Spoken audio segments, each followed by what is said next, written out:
Welcome to my channel once again, and today's topic for discussion is principles of management. We will first see what does a principle means. A principle refers to a statement which reflects the fundamental truth about some phenomena based on cause and effect relationship. That what your principle refers.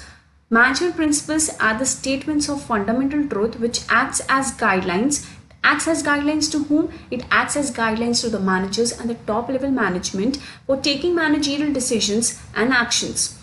It keeps on changing with the requirements of business environment. It involves series of steps to accomplish organizational goals or objectives. Management principles are derived from deep observations and repeated experiments. They are not developed overnight, but a series of complete study and performance and a series of complete studies taken and performed again and again in a different situations, and then only these principles are derived. They act as a guidelines, so they should not be followed blindly. It should be modified according to the nature and size of the organization you are operating of. So this is what your management principle is. Now let us see what are the nature and features of management principle. The first is universal application. The principle of universal application means that it can be applied to all types of organization irrespective of their size and nature. Their results may vary and application may be modified, but these are suitable for all kinds of organization. For example, the principle of division of labor.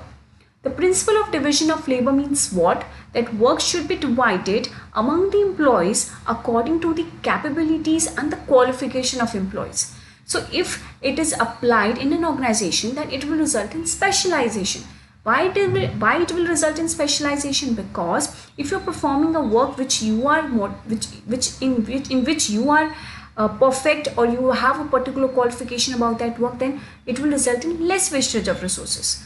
So it will result in what? Perfection and specialization.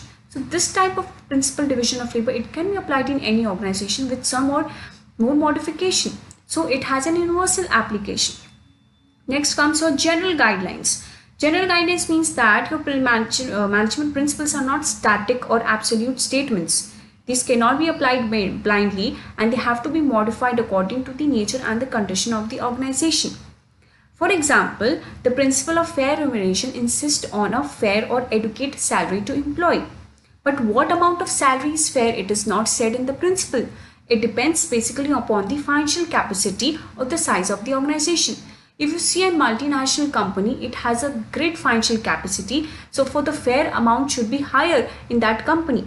But if you compare a multinational company with that of a small company, then it has a lesser financial capacity, so for that fair amount should be less. So that is what general guidelines means, that it should act as a guidelines. It should be followed as a guideline, not blindly on any organization. You can make modification according to the size and the condition of an organization. So that is what your general guidelines means.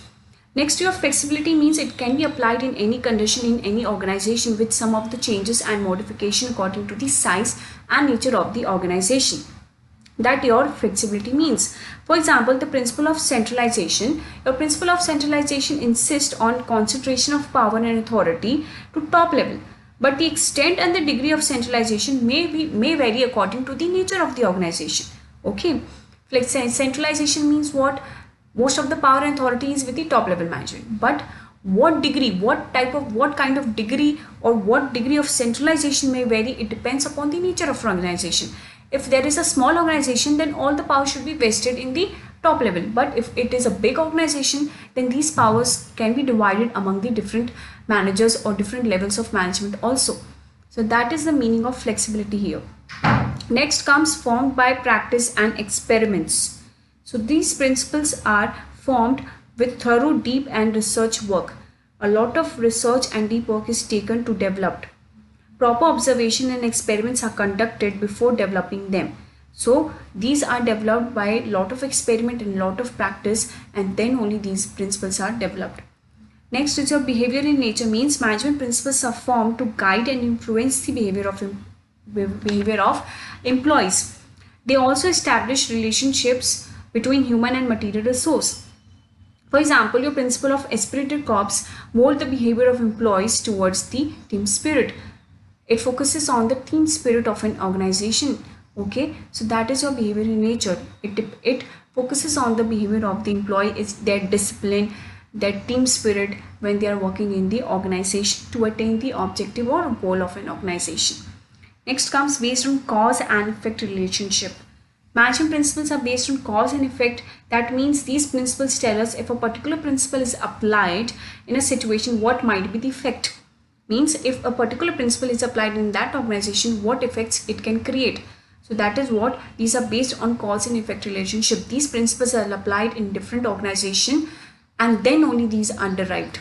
Okay, it is not like that one organization is only tested. In different situations and in different organizations, in different conditions, they are tested and then only these principles are developed. That is why it is based on cause and effect relationship.